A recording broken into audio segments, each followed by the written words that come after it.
speaker. Yeah, I know one. Alan, we got, so we can move it along, but I just want to introduce Alan. Alan's been a senior management, been in senior management roles in business for many years, including territory vice president, senior vice president of Iron Mountain. He was right in the thick of Iron Mountain's spectacular growth from a few hundred employees to more than 20,000. At present, he is president of Jones River Consulting, which focuses on helping companies to strengthen customer relationships and to grow their businesses. And he has a presentation that he wanted to present to us today during breakfast, and I think that while we're sitting here and enjoying breakfast, we can sit and listen to Alan. Alan, the floor is yours. Thank you very much, Michael. Good morning, everyone. Good morning. Happy St. Patrick's Day. I did wear my green tie just to acknowledge St. Patrick's Day. That's about as far as I'll go with that. At any rate, my topic is negotiation. And you being business people and entrepreneurs and private business owners, there is no doubt in my mind that you have to use negotiation frequently. And as a matter of fact, I've always believed that negotiation is not just a business skill, it's a life skill. I would hazard to bet that there's not a soul in this room that hasn't had to do some sort of negotiation within the last day, the last week, the last month. If it's not an employee, it's a vendor. If it's not a vendor, it's a contractor. It could be someone in your family. It could be a child that you're negotiating with. It could be a spouse. And I hasten to add, I offer no advice on negotiating with spouses whatsoever, because I have attempted to do that. I'm not that good at it. So that's my caveat. So we use it so much, both in business and our personal lives, that I believe that it is something that you need to be aware of and you need to work on it. Because if you're not a good negotiator, it is going to put you at a disadvantage. One of my favorite quotes about negotiation is this one from Dean Acheson. He was Secretary of State under Harry Truman. The one sure way to conciliate a tiger is to allow oneself to be devoured. You don't want to be devoured when you're negotiating with anyone, right? You're driving for an outcome that when you walk away, you feel good about that negotiation. You feel as though you represented yourself or your firm effectively.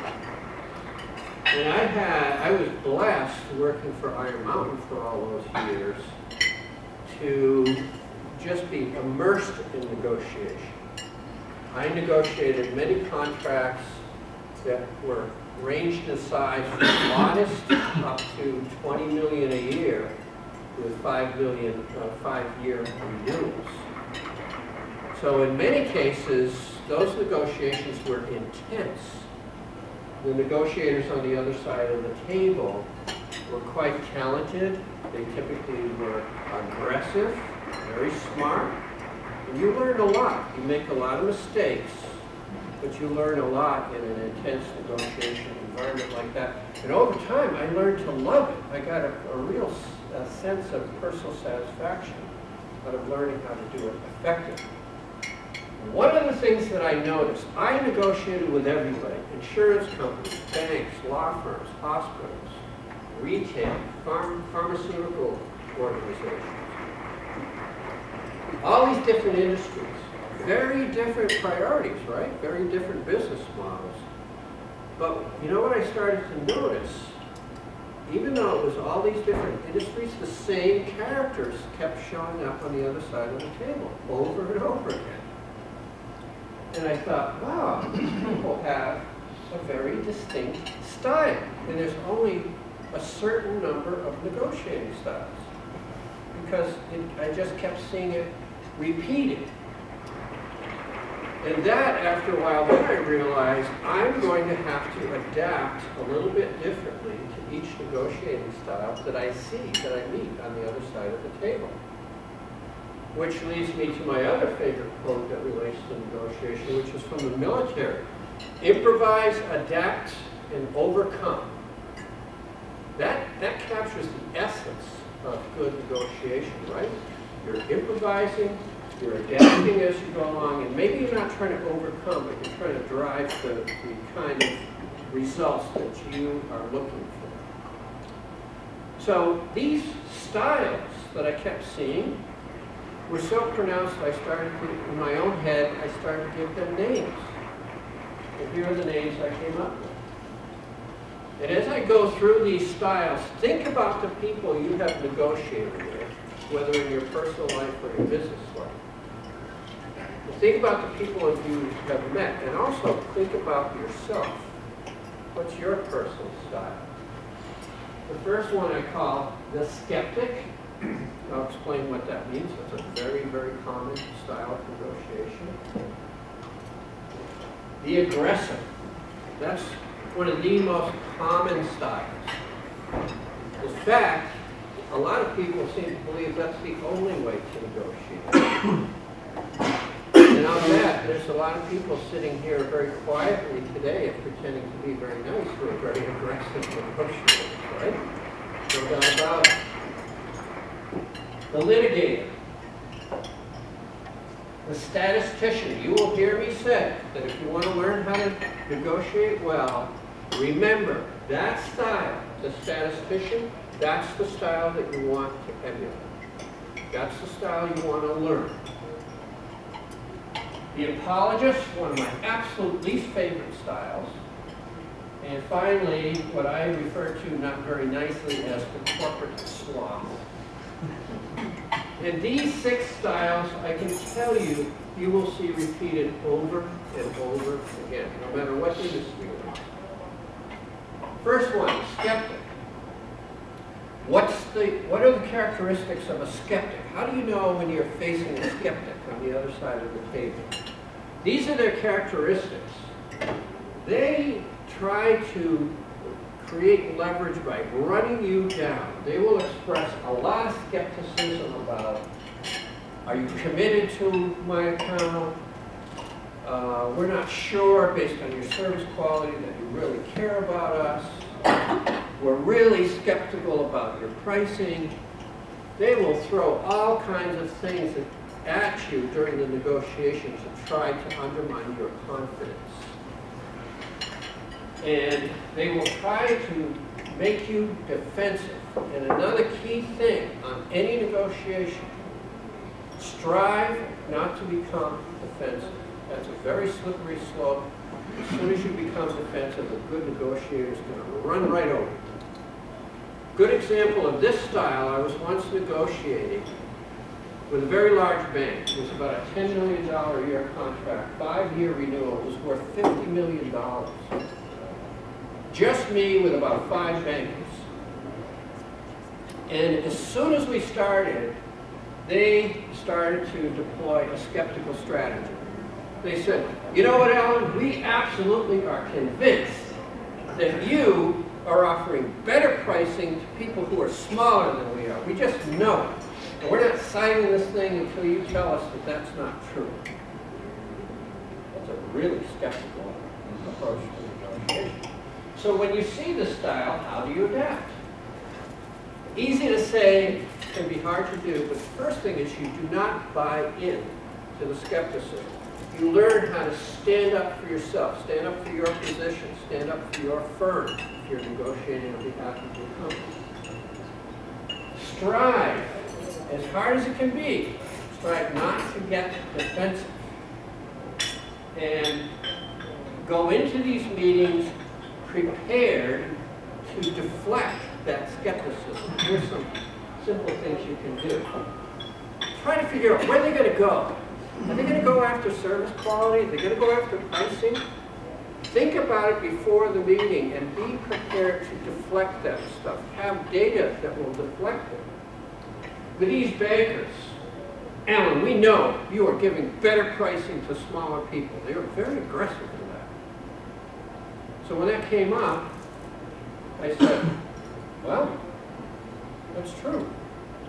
And at first, they were completely discombobulated. They couldn't think. They said, "What did you just say?" And I said, "Yeah, that's true. I have a few customers smaller than the bank, and in a few cases, a few line items, they actually have better pricing than you do."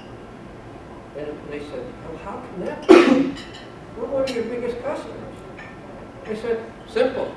We grew by merger and acquisition, didn't you? Didn't you acquire many small banks? And when you acquired those banks, what did you get? Existing contracts.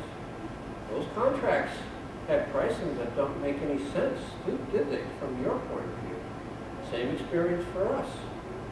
So no, I'm not going to lie to you. Of course we have that. But we correct those. Key for you, Mr. Bank or Mrs. Bank, is do you have favorable market pricing? And I had a whole analysis ready for them. I knew their style. And I showed them their peers with no names. And I said, look what an excellent job you've done negotiating your contract with us. You have very competitive market pricing. You have nothing to worry about. And they renewed that contract, no problem. 5 years. So do your homework with these folks. And as I said, you know, don't get defensive. The aggressive, very common, maybe the most common style. One of the things I love about this style is, you know, as it says here, these people go into a negotiation like it's some sort of a war. They attack you. There's a lot of drama. They escalate everything. You know, it's amazing how worked up the aggressor can get in a negotiation.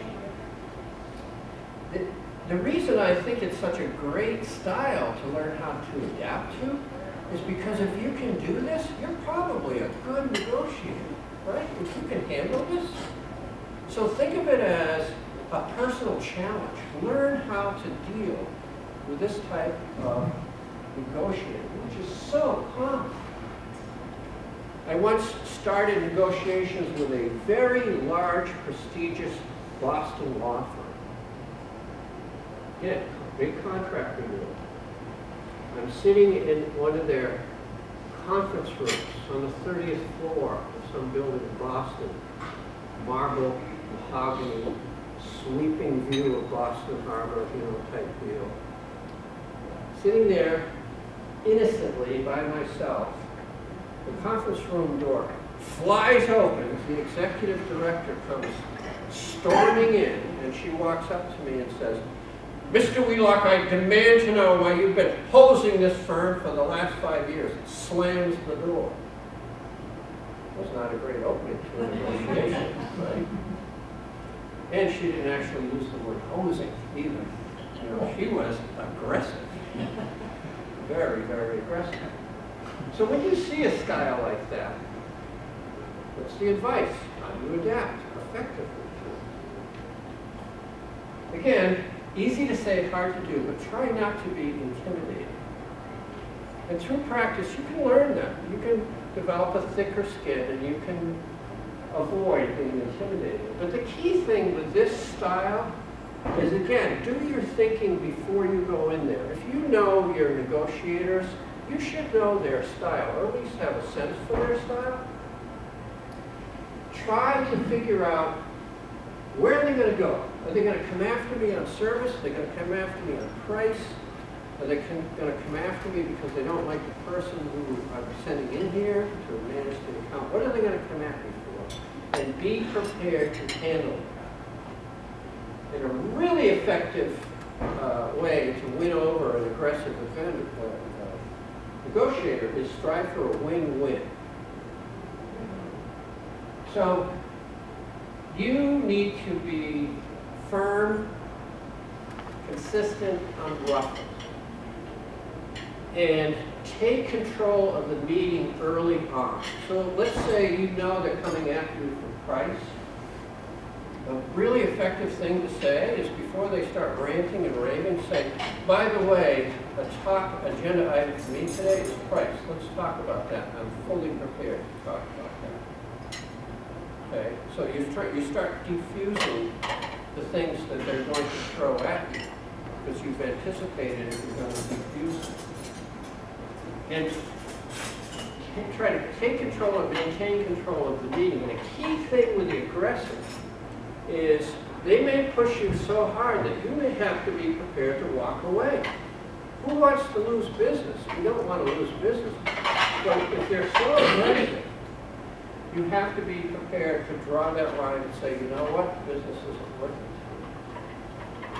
You need to know where that line is, again, before you sit down.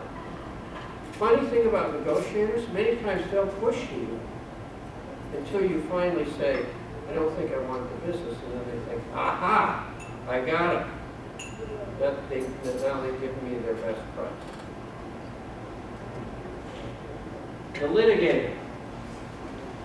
This style you'll see very often in new business. So if there's a contract that needs to be negotiated, these folks, typically, by the way, most of them are attorneys. They're either attorneys on staff or they're outside attorneys hired by the company that you're negotiating with.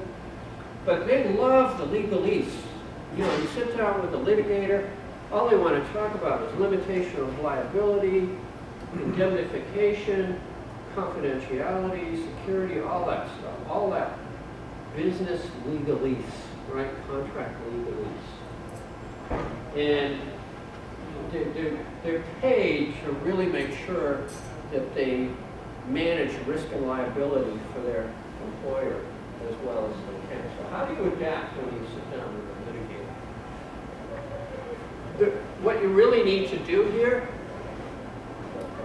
is as boring as it can be, and I personally find business contract language tedious and boring.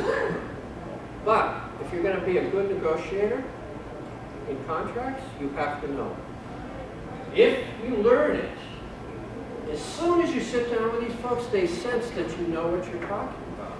And that tends to improve the negotiation right out of the gate. So they'll understand, oh, okay, this person understands legal language and contracts. So I'm negotiating sort of with a peer. And they love that type of response, and it works quite well in adapting. But whatever you're going to negotiate, you have to understand the contentious clauses before you go in. Big one, for example, is limitation of liability. Many firms will try to get you to sign up for unlimited liability. So if something goes wrong, you're out of business. You can't, obviously, agree to that. So you have to know, how far am I willing to go on limitation of liability, indemnification, confidentiality, breach of security, all that stuff. And be prepared to draw the line. And you need to know that before you start. They're going to know exactly how far they want to push you. You need to understand, how far am I willing to go. If you can do that, you'll have good negotiation with this style. And if it's really a big contract and there's a lot at stake and you're not comfortable, get a lawyer to help you. Because they'll have a lawyer on their side. As I said, this style, the statistician, this is the style to emulate if you want to be a good negotiator. What are their characteristics? They go into these things, they're so well prepared. They know exactly what they want. They've researched the market. I never sat down with a statistician who didn't have competitive quotes with the logos showing, sitting on the table right where I could see them. And basically they'd be sending me a message. Hey Alan, hope you're prepared because we went out and tested the market so we know what we're talking about. Many times they wouldn't even mention it. They just put them there so I could see. Very effective negotiation technique. But these folks are a pleasure to deal with. They're professional, fair, and firm. I used to love working with statisticians. Very, very strong style. So how do you adapt to this when you meet? If you're fortunate enough to meet. As I always used to say to my teams at Iron Mountain, just take a page from their book.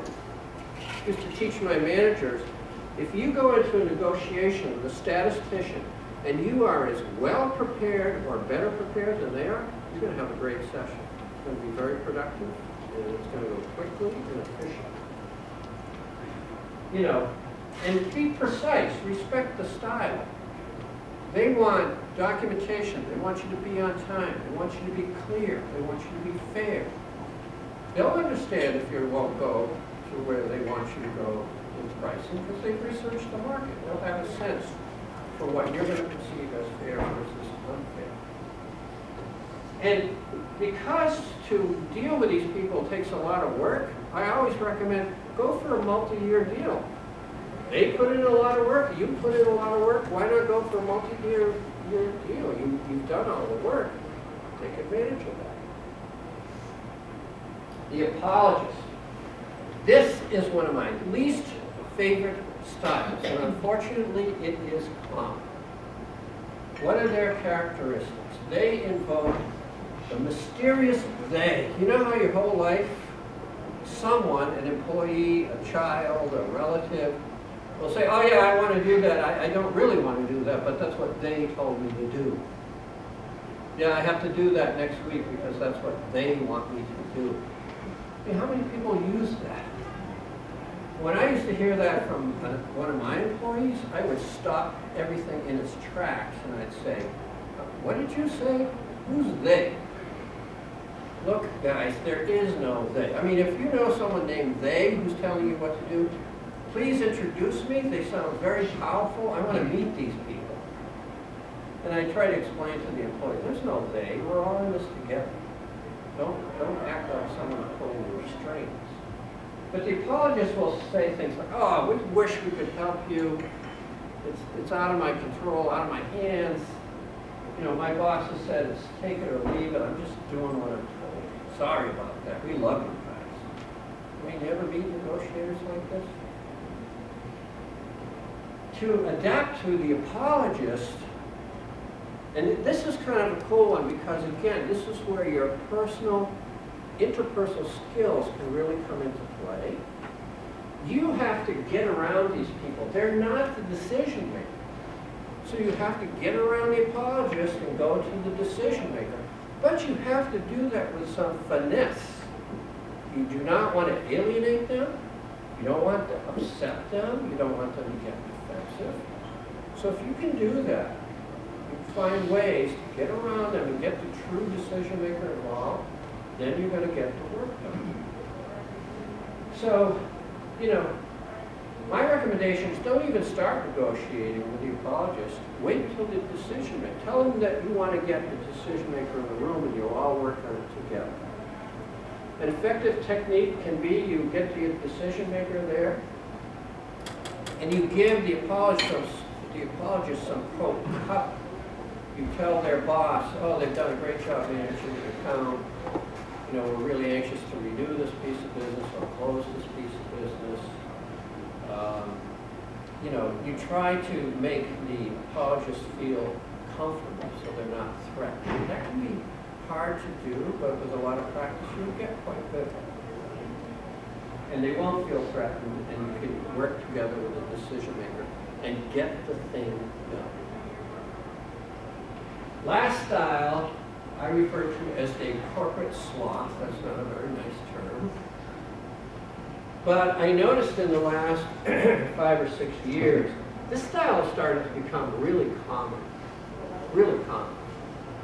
And I believe the reason it became so common is because companies cut back so much that a lot of people have more on their plates than they can possibly get done. So they're characterized by things like you see here. They just don't get anything done. The sloth. They're very evasive, they're disorganized, they don't really know what they want. They're not the statistician by any means. And you'll set up a meeting, they'll cancel.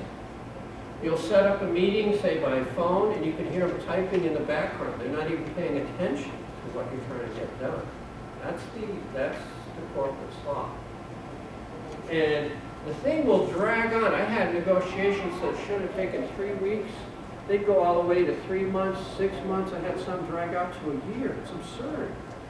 Because the people just, you couldn't pin them down. It's like trying to nail Jello to the wall. How do you adapt?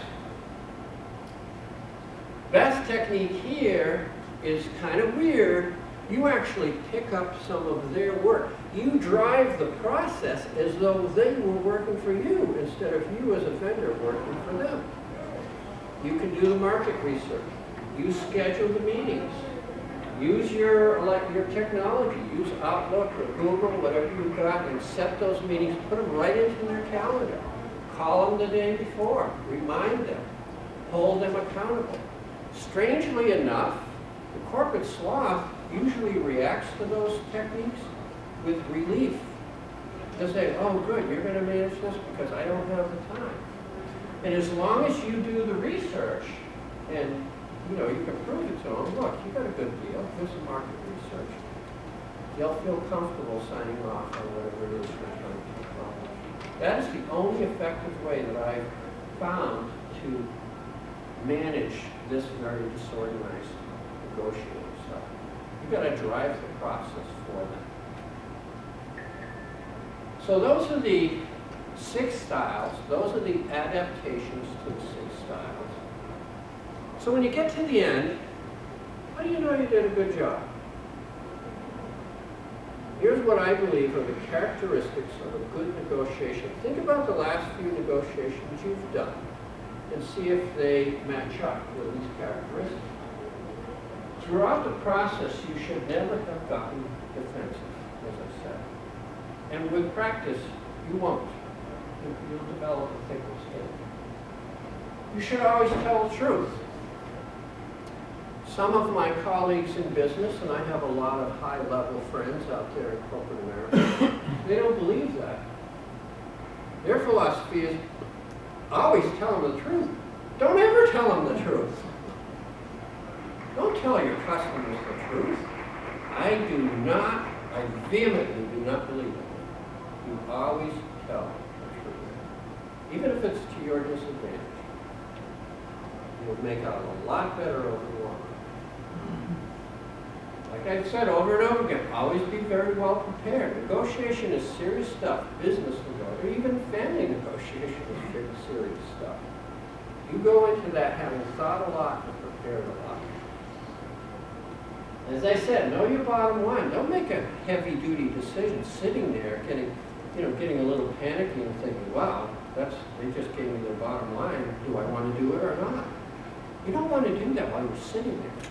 Make that decision before you start. Then you'll feel comfortable. Never agree to something that's unfair to you or your employer. Again, that's easy to say, hard to do. In the current economic environment, all of us will take business that maybe it's not ideal, but we'll take it because we need the revenue. My recommendation is if you can avoid that, don't do it. Strive for agreements that all parties can feel good about. When you walk away from a negotiation, you should feel good, and the person on the other side should also feel good about it. That's good negotiation. And strive for what I refer to as achieving trust and respect. I had one of my favorite customers of my career was a huge global bank. I just loved these people, always growing. Statistician-style negotiators, professional firm and fair, always willing to try to buy new products from us. Just absolutely top-shelf, first-class bank to deal with. They were so good that one day I said to my team, let's take them out on a Boston Harbor cruise just to thank them for their business. Let's invite as many of the bank employees as So we did. We rented one of those Boston Harbor boats. June evening, sun is setting, absolutely gorgeous. The boat's cruising around, we're looking at the Boston skyline. And I'm sort of roaming around the boat, chatting with my employees and chatting with the bank employees. There was a lot of people on this cruise. And as I was passing by a certain table, I glanced over, and there's the entire senior management team of the bank sitting there. So as I'm going by, I get one of these. Alan, could you come over here for a moment, please? So I walked up to the table and I said, what did I do wrong now, guys? And they said, oh no, we have some feedback for you. would you like to hear it? They said, for me personally? And I said, yeah, you personally. I said, sure, I'm always interested in feedback. They said, well, here it is. We've decided as a group that you are the kind of manager that can tell us to go to hell, and we all walk away smiling. And I said, guys, that's one of the best compliments I ever got in my career. I appreciate it. And the reason I close with that anecdote is because think about what they were really saying when they said that. They were saying, look, Alan, we've negotiated with you and your team. We've worked with you and your team.